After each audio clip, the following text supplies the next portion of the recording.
요한복음 21장 15절로 17절까지입니다. 요한복음 21장 15절로 17절까지의 말씀 찾으셨으면 저와 여러분들이 함께 한 목소리로 봉독합니다. 같이 읽습니다. 그들이 조밥 먹은 후에 예수께서 시몬 베드로에게 이르시되 요한의 아들 시몬아 내가 이 사람들보다 나를 더 사랑하느냐 하시니 이르시되 주님 그러하이다. 내가 주님을 사랑하는 줄 주님께서 아시나이다. 이르시되 내 어린 양을 먹이라 하시고 또 두 번째 이르시되 요한의 아들 시몬아 내가 나를 사랑하느냐 하시니 이르되 주님 그러하나이다. 내가 주님을 사랑하는 줄 주님께서 아시나이다. 이르시되 내 양을 치라 하시고 세 번째 이르시되 요한의 아들 시몬아 내가 나를 사랑하느냐 하시니 주께서 세 번째 내가 나를 사랑하느냐 하심으로 베드로가 근심하여 이르되 주님 모든 것을 아시오매 내가 주님을 사랑하는 줄을 주님께서 아시나이다. 예수께서 이르시되 내 양을 먹이라. 아멘. 요한복음은 21장까지 기록되어 있는데 실제로 내용을 살펴보면 20장으로 마감되는 게 오히려 맞다 싶을 정도로 완전히 끝나는 모습으로 20장이 기록되어 있고 그리고 21장은 부록처럼 여겨지는 그런 장으로 우리가 대하게 됩니다. 그런데 요한복음 21장은 사도행전과 연결해서 굉장히 중요한 메시지를 담고 있습니다. 그래서 요한복음 21장을 통해서 사도행전의 의미를 파악해 보면 왜 그런 사도행전의 기록들이 그렇게 기록되어져 나갔는지를 살펴볼 수 있게 됩니다. 사도행전의 이야기는 이런 거죠. 구원받은 자들을 사용하셔서 더 많은 사람을 구원하는 일에 초대하시는 거예요. 증인으로. 그리고 그 일들이 기록되어 있는 것이 사도행전의 내용입니다.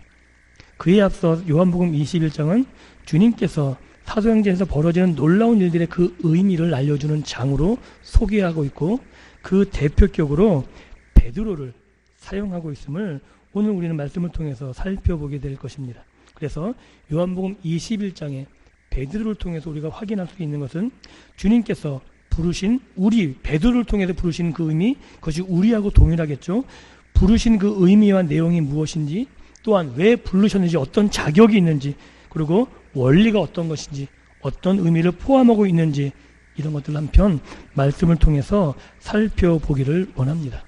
그렇다면 오늘 우리가 읽었던 이 내용은, 본문의 내용은 베드로와 주님과의 대화의 내용입니다. 그럼 왜 하필 베드로냐 하는 거죠. 베드로의 상징성을 우리가 여기서 볼 수 있는데 실제로 여기서 요한복음 21장에서 베드로는 모든 사도의 대표고 모든 제자의 대표고 모든 예수를 믿는 그리스도인들의 대표라고 이야기할 수 있습니다. 마태복음 28장 마지막 부분에서 예수님이 이렇게 이야기하시죠. 가라. 너희는 가서 모든 족속으로 제자를 삼아. 그죠? 세례를 주고. 그리고 이 모든 부분이 어떻게 펼쳐지냐면 마지막에 파송하는 부분으로 귀결되고 있어요. 그래서 예수를 믿게 하는 것 자체가 제자 삼는 것이라고 말해요. 즉 예수님의 12제자만이 제자가 아니라 예수님을 모든 믿는 사람들이 결국 누구의 제자가 되는 것이냐면 예수님의 제자가 된다는 거죠. 그래서 오늘 베드로가 제자의 대표로 예수님을 먼저 믿은 구원받아서 다시금 그 구원받은 감격들을 하나님 나를 어떻게 건져내셨으며 그 일에 예수가 어떻게 세워졌는지를 증거하는 일의 대표로 사용되고 있다면 오늘 우리도 예수님의 제자로서 그렇게 부름을 받고 있다고 이해하셔도 좋을 것 같습니다. 또한 이 베드로가 보여주는 이 요한복음 21장의 내용은 한 가지 장면을 연상시키게 되는 거죠. 그 연상은 뭐냐면 처음에 예수님을 불렀을 때의 연상이죠. 처음에 예수님이 베드로를 불렀을 장면이 고기를 잡을 때였어요. 그죠? 고기를 못 잡아서 허탕쳤을 때, 허무해하고 아무것도 할 수 없는 무력감에 빠졌을 때 예수님이 베드로에게 찾아오셔서 놀라운 사건을 일으키시죠. 그곳에서 베드로는 자기의 죄악을 고백하며 예수를 만나게 됩니다. 오늘도 제자 베드로가 아무것도 할 수 없는 무력감 가운데 자신의 직업인 어부로 돌아가서 고기 잡는 그 현장에서 예수님이 찾아오셔서 말씀하고 계십니다. 그런데 초기의 베드로와 지금의 베드로는 다른 부분도 갖고 있습니다. 그 부분이 뭐냐면 초기의 베드로는 예수님을 만난 적도 없고 알지도 못했던 상황이에요. 그런데 지금 요한복음 21장의 이 장면에서의 부름은 부활하신 예수님을 이미 만난 상태의 베드로란 사실이죠. 그렇다면 과연 베드로는 부활의 주님을 만났음에도 불구하고 왜 어부로 돌아갔을까 하는 문제점이 발견되어집니다. 우리는 쉽게 생각할 때 이미 제자들이 좌절을 겪어서 이제 예수가 끝났다라고 생각해서 어부로 돌아갔을 것 같은데 전혀 성경은 그렇게 기록하고 있지 않습니다. 모든 제자들이 부활하신 예수님을 다 만났습니다. 그럼에도 불구하고 그들은 베드로가 야 이제 우리 고기나 잡으러 가자 그랬을 때 그 말에 다 동의하고 따라갔거든요. 그렇다면 그 제자들에겐 어떤 변화가 있었길래 다시 어부로 돌아갔을까요? 예수님을 믿는 신앙에 문제점이 생긴 걸까요? 이제 예수님 믿을 수가 없는 거야. 부활했지만 그 능력이 우리를 지킬 수도 없어라고 생각했기 때문일까요? 그런데 그건 아닌 것 같습니다. 왜냐하면 예수님이 질문했을 때 내가 나를 사랑하느냐 그랬을 때 예수님 저 정말 예수님 사랑합니다라고 고백했던 베드로의 반응을 통해선 신앙적인 문제는 아니었던 것 같습니다. 그럼 뭐가 문제였을까요? 도대체 베드로와 베드로를 따라갔던 제자들은 어떤 문제에 봉착했기에 예수님께서 부탁하셨던 그 일을 버리고 다시 옛날 직업인 어부로 돌아갔을까요? 우리가 한 가지 추론할 수 있었던 것은 처음에 예수님을 만났을 때 예수님이 베드로에게 부탁하셨던 일, 사람 낚는 어부가 되게 하겠다 라는 그 부분에서 베드로는 좌절했던 것 같습니다. 즉 이런 거죠. 예수님이 나에게 맡기셨는데 나는 그 일이 할 자격, 예수님이 나에게 부탁하신 그 일을 할 자격이 없습니다. 예수님을 뜨겁게 사랑합니다. 그리고 그건 변치 않습니다. 그런데 내가 예수님을 부인한 사람입니다. 예수님이 나에게 맡기셨던 일 그렇게 장담했는데 나는 아무것도 할 수 없는 능력을 갖고 있지 않습니다. 그래서 나는 예수님 부탁하신 그 일을 감당할 수 없어. 나는 내 일, 내가 예전에 했던 그 일, 난 그 일로 만족하고 싶습니다 라고 생각했던 것 같고 모든 제자들도 그 베드로의 말에 동의했던 것 같아요. 왜냐하면 예수님의 십자가 현장에서 예수님을 지켰던 제자는 아무도 없었던 거죠. 그렇게 호언장담했는데 예수님 곁에 있었던 제자는 아무도 없었습니다. 그런데 그 모습을 가지고 정말 내가 예수님께서 부탁하신 그 일을 감당할 수 있을까라고 생각했을 때 모든 제자들은 나는 자격이 없다라고 생각했던 것 같습니다. 그래서 제자들은 베드로와 같이 예전에 했던 직업이나 예수님을 사랑하지만 예수님이 맡겼던 일을 감당할 수 없기에 그냥 내가 했던 일이나 계속하면서 예수님을 사랑하겠다라고 생각했던 것으로 보여집니다. 그렇다면 또 다른 문제가 하나 발생하죠.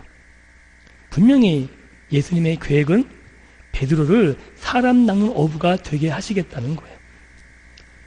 데살로니가전서 5장 18절에서도 16절부터 18절까지 본문에서도 이야기 드렸듯이 사람의 뜻과 하나님의 뜻은 다르다고 이야기 드렸습니다. 우리의 뜻은 좌절할 수 있고 안 될 수 있고 꺾이고 방향이 전환될 수 있지만 하나님의 뜻은 시간이 좀 걸릴지 모르겠지만 우리가 볼 때는 안 될 것 같지만 그것은 반드시 되어지는 것이고 또한 하나님이 반드시 이루시고야 마는 것이라고 이야기를 드렸습니다. 그리고 모든 역사가 성경의 기록이 그것을 확증하고 있고 증명되고 있습니다. 그렇다면 예수님께서 베드로를 분명히 예수님의 증인으로 사람 낚는 어부로 사용하실 텐데 왜 하필 베드로를 그 실패의 현장에 그냥 두셨느냐는 거예요. 그냥 그런 거 없이 예수님을 정말 뜨겁게 사랑해서 배반하지 않고 그 일을 감당했으면 좋았을 텐데 왜 하필 3번이나 부인하는 그 일을 허락하셔서 베드로에게 심한 자괴감을 느끼게 하시고 이제 나는 하나님의 일을, 예수님의 일을 감당할 수 없습니다. 나는 그 자리에 다시 찾아오셔야 했냐는 문제인 거죠. 우리가 성경을 통해서 확인할 수 있는 것은 예수님이 이미 베드로의 실패를 예언하고 계셨다는 거예요. 예언하셨다는 것은 이미 알고 있었다는 것이고, 알고 있었다는 것은 이미 허락하셨다는 거죠. 그래서 베드로의 실패를 허락하시지만 그 신앙을 끝까지 예수님이 붙잡고 계셨다라고 이야기하고 있습니다. 사단이 너를 밀가부로도 타지만 내가 사단에게 너를 허락치 않게 했다라고 성경은 분명히 이야기하고 있는 거죠. 그런데 한 가지 중요한 것은 이 베드로의 부인을 예언하는 그 장면이 어느 부분에 나오고 있냐면, 그 앞부분의 내용이 뭐냐면 제자들이 누가 서로 크냐 이것 가지고 다툼의 현장 가운데 나오는 거예요. 그러면서 베드로의 부인을 이야기하시고 마지막에 무엇을 얘기냐면 나는 섬기는 자로 왔다. 섬기는 자가 가장 큰 자다. 다른 복음서의 말로 표현하면 나는 죽으러 왔다 라고 이야기하고 있는 거죠. 그래서 뭐라 그러냐면 자기를 부인하고 자기 십자가를 지고 나를 따라야 된다 라고 이야기하는 것으로 말씀을 맺게 됩니다. 그런데 예수님의 이 이야기, 섬기는 자로 왔다, 섬기는 것이 큰 거다, 자기를 부인해야 된다, 이것을 그때는 베드로와 그 모든 제자들이 이해할 수 없었던 거예요. 왜냐하면 세상의 방식으로는 이해가 되지 않는 거예요. 제가 가끔 우스갯소리로 이야기하죠. 가는 말이 고우면 오는 말이 곱습니까? 어떠세요? 교통사고 날 때 한번 고분고분 말해보시죠. 반응이 어떤가? 그쪽에서 정당하게 대우해 주던가요? 아니에요. 가는 말이 험해야 오는 말이 곱습니다.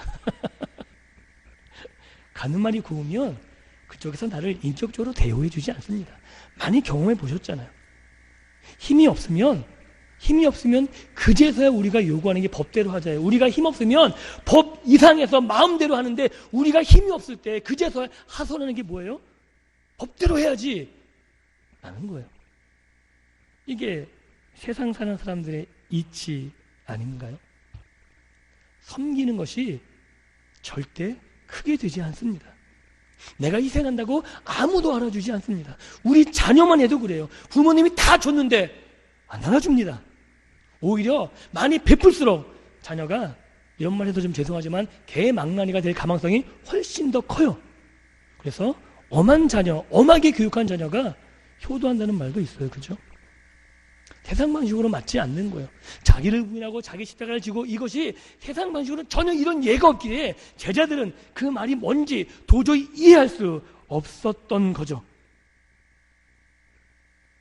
또한 이것은 인간의 노력으로, 사람의 의지로, 결단으로 되지 않음을 너무나 잘 알고 있었기에 예수님께서는 베드로에게 그 일들을 허락하셨던 것 같습니다. 왜냐하면 주님께서 허락하신 하나님의 나라, 주님께서 베드로와 제자들에게 부탁하신 하나님 나라의 일은 자신을 의지해서는 되는 게 아니거든요. 자신의 노력과 의지와 결단으로 하나님 나라의 일은 성취할 수 없고 이뤄갈 수 없고, 또한 그 부탁을 온전히 수행해 나갈 수 없기 때문에 예수님께서는 마음이 무지 아프셨겠지만 베드로에게 인간의 나약함이 무엇인지, 자기 자신을 의지하는 게 어떤 것인지를 분명하게 깨닫게 하고 싶으셨던 것 같습니다.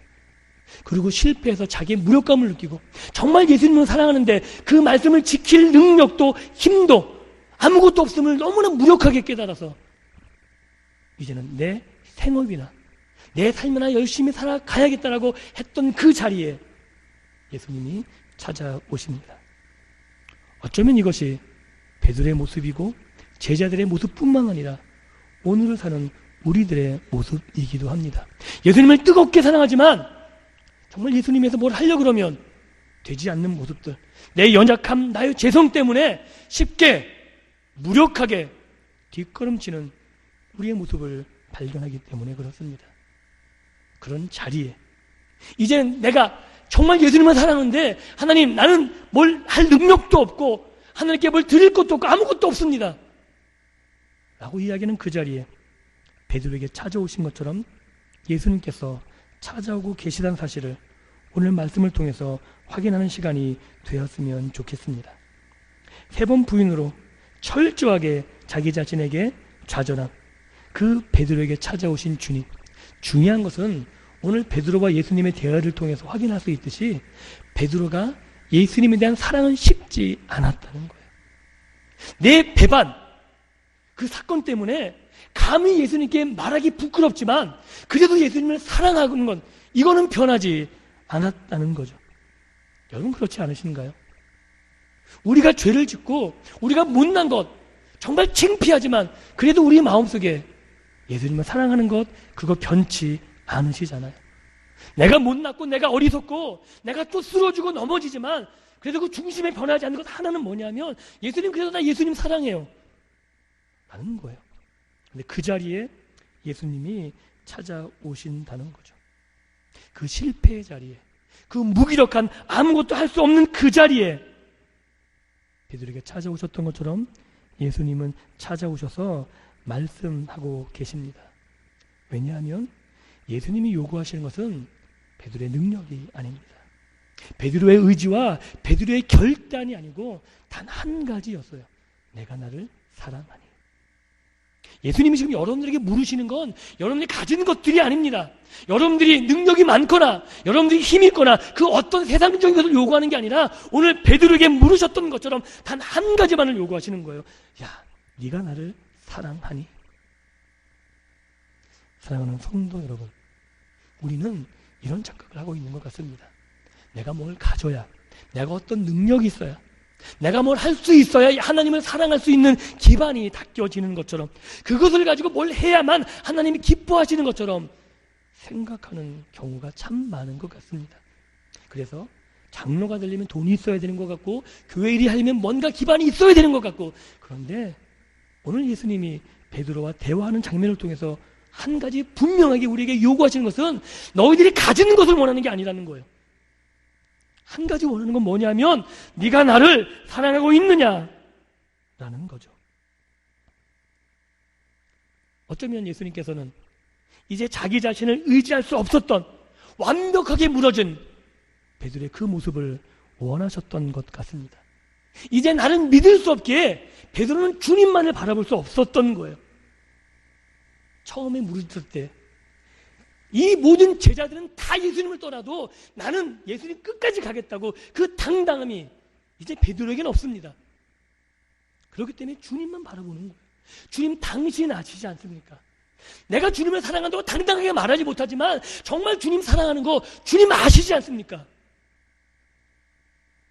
예수님께서는 베드로의 당당함이나 베드로의 의지나 노력과 결단이 아니라 주님만을 바라볼 수밖에 없었던 정말 주님 한 분만을 사랑하는 그 베드로의 그 마음을 보셨다라고 이해할 수 있는 거죠. 오늘 예수님께서도 여러분들에게 동일한 것을 요구하십니다. 아직까지 하나님 앞에 내세울 것이 있다면 우리는 예수님 앞에 당당했던 베드로처럼 살아가는 사람일 수 있습니다. 다른 사람은 몰라도 나는 예수님에 이렇게 헌신할 수 있습니다. 다른 사람은 몰라도 나는 내 목숨까지 내놓을 수 있습니다. 그런데 나를 의지하는 것, 내 당당함을 의지하면 베드로처럼 무너질 수밖에 없는 거죠. 사단은 그 허점을 파고들 것이고 그 나의 당당 앞에 처절하게 무너지는 것을 경험할 수밖에 없을 겁니다. 또한 예수님께서는 그렇게 당당한 우리들을 사용하시지 않을 것 같습니다. 왜냐하면 하나님의 일은 하나님의 의도와 하나님의 뜻과 하나님의 계획으로 이루어지는 것이지 내 노력과 내 열심으로 이루어지는 것이 아니기 때문에 그렇습니다. 그래서 기독교는 열심을 내는 종교가 아닙니다. 내 힘을 가지고 뭔가를 이뤄내는 종교가 아닙니다. 내 중심으로 내 뜻과 내 노력으로 하나님에서 크게 뭘 하는 종교가 기독교가 아닙니다. 예수님이 말씀하신 예수님을 따르는 기독교인들에게 원하는 것, 그것은 섬기는 것이고 자기를 부인하는 것이고 결국 죽음으로 자기를 희생하는 것이라고 이야기하고 있는 거죠. 그래서 예수님은 복음서에서 이렇게 이야기합니다. 한 밀알 하나가 땅에 떨어져서 죽지 않으면 아무 열매도 맺을 수 없다. 그런데 죽으면 열매가 주렁주렁 맺힐 것이다. 베드로의 예수님 앞에 당당했던 모습은 썩지 않은 미랄이라고 이야기할 수 있어요. 아직 자기가 강해서 내가 뭘 할 수 있다고 생각하는 전혀 죽지 않았던 모습. 그러나 요한복음 21장에서 주님을 만났던 베드로는 철저히 죽을 수밖에 없었던, 자기가 죽고 싶어서 헌신해서 그런 게 아니고 이젠 내가 전혀 없는, 자랑하고 내세울 것이 전혀 없는 모습. 예수님을 3번 부인했는데 무슨 말 하겠어요, 예수님 앞에서.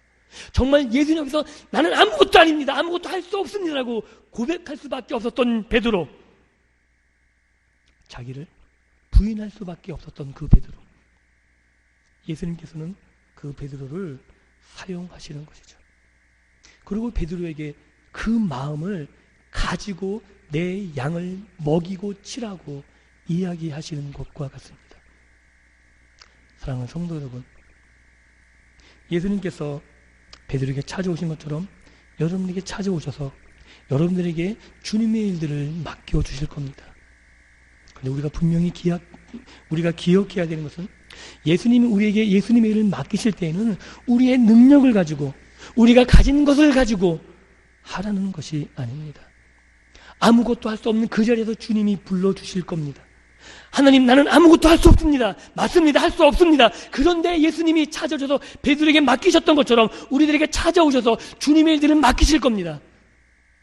그때 베드로처럼 이 한 가지 고백만 주님께 드셨으면 좋겠습니다. 예수님, 정말 예수님은 사랑합니다. 그 고백이에 예수님께서는 여러분들에게 놀라운 일들을 맡겨주실 겁니다. 아무것도 할 수 없다는 그 마음을 가지고 오로지 하나님만을 바라보고 예수님만을 바라보고 내가 지금 하고 있는 일들이 내 일이 전혀 아님을 고백하는 그 현장에 예수님의 성령님으로 함께 더불어 하시겠다고 이야기하고 계신 것이죠. 주님의 부활을 확인하고 자신의 무력감을 가지고 바다로 나간 베드로, 그 베드로를 다시 사용하셨던 것처럼 오늘 내 죄악 때문에 내 자신을 돌아보면 아무것도 할 수 없는 것을 너무나 잘하는 내 모습, 그 자리에 다시 찾아오셔서 여러분들을 부르시고 회복해 하시고 분명히 사용해 주실 겁니다. 그때에도 오늘 말씀처럼 단 한 가지만 물으실 거예요. 내가 나를 사랑하니? 그리고 여러분들이 주님을 사랑한다고 고백한다면 주님은 분명히 우리에게 주의 일들을 맡겨주실 겁니다.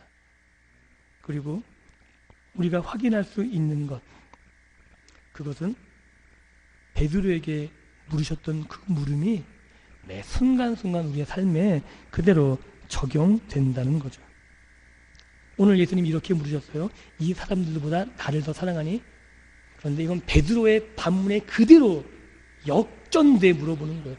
베드로가 뭐라 그랬냐면, 이 사람들보다 내가 주님을 사랑합니다. 예수님 뭐라고 그래요? 정말 이 사람들보다 나를 더 사랑하니? 그거 하나만 확인하고 계신 거죠. 또한 이 본문은 이렇게도 이해 가능합니다. 이게 헬라어 특성상 그런 건데요, 이 사람들보다 라고 이해해도 되고 이것들보다라고 이해해도 돼요. 이것들로 이해하면 어떤 본문이 되냐면 이렇게 되는 거예요. 네가 지금 갖고 있는 저 고깃배, 저 그물, 지금 나 때문에 잡은 이 물고기들, 이것들보다 나를 더 사랑하니? 라고 묻는 물음도 될 수 있는 거죠. 즉, 지금 우리 시대 말로 다시 재해석해보면, 내가 너에게 세상에서 이기게 한 것들, 내가 너에게 나를 위해서 열심히 일했을 때 허락한 많은 부와 명예와 이런 것들보다 나를 더 사랑하니? 라고 이야기하는 거예요. 그건 굉장히 심각한 질문이에요. 내가 너에게 준 세상적인 것들이 좋니? 아니면 내가 더 좋은 거니? 라고 이야기하는 거죠.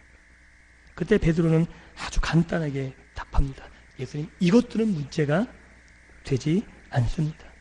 그런데 걸리는 게 한 가지 있는데요. 그게 뭐냐면 정말 이것들 아무 문제도 안 되는데 내가 3번 부인한 거 아시죠? 정말 주님을 사랑할 자격이 있나요? 나 같은 거 또다시 부인하지 않을까요? 베드로가 가장 걱정했던 부분은 그런 거예요. 정말 주님을 뜨겁게 사랑은 하겠는데 나 자신은 믿을 수 없는데 어떻게 하면 좋죠? 이 질문은 베드로의 질문만이 아니라 모든 시대를 살아가는 제자들의 질문이기도 하고 또한 오늘을 살아가는 우리들의 질문 아니겠습니까? 그런데 주님은 괜찮아라고 위로하는 게 아니고 설명하는 게 아니고 그냥 이야기하세요. 내 양을 먹이라. 내 양을 치라. 그리고 정말 주님의 답은 어디서 확인되냐면 사도행전에서 확인됩니다. 자기 자신을 믿을 수 없던 베드로에게 성령님께서 임하시자 이제는 성령님의 도움으로 변화된 능력을 가지고 자기 자신이 없는 오로지 예수님의 증인으로 살아간 모습을 사도행전에서 그려주고 있는 거죠. 안진뱅이 사건을 기억하십니까? 베드로가 일으키잖아요. 그때 뭐라 그러죠? 내게 은과 금은 없으나 내가 능력은 없으나 내가 가진 것은 없으나 세상적인 건 아무것도 없으나 내가 가진 가장 중요한 한 가지 있거든요.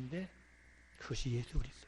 그 예수 그리스도의 이름으로 일어나 걸으라라고 이야기해요. 전혀 달라진 거죠. 자기 자신을 확신하고 내가 다 할 수 있다고 이야기했을 때는 아무것도 할 수 없었던 베드로.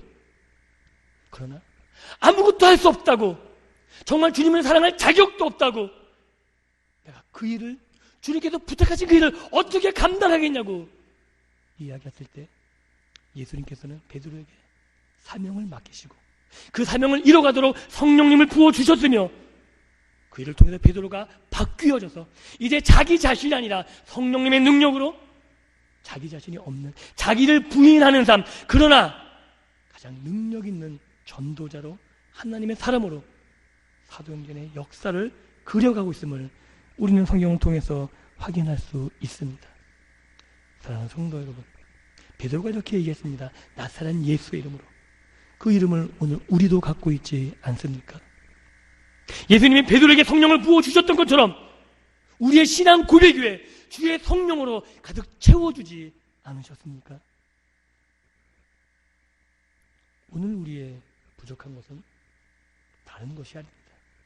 우리가 베드로보다 능력이 부족한 것이 아니고, 왜냐하면 하나님께서 하신 것이고 예수님께서 하신 거잖아요. 우리가 부족한 건 아직도 내가 하려는, 내 힘으로 내가 가진 것으로 하려는 내가 살아있는 모습이기 때문에 그런 것 같습니다. 말씀을 맺습니다.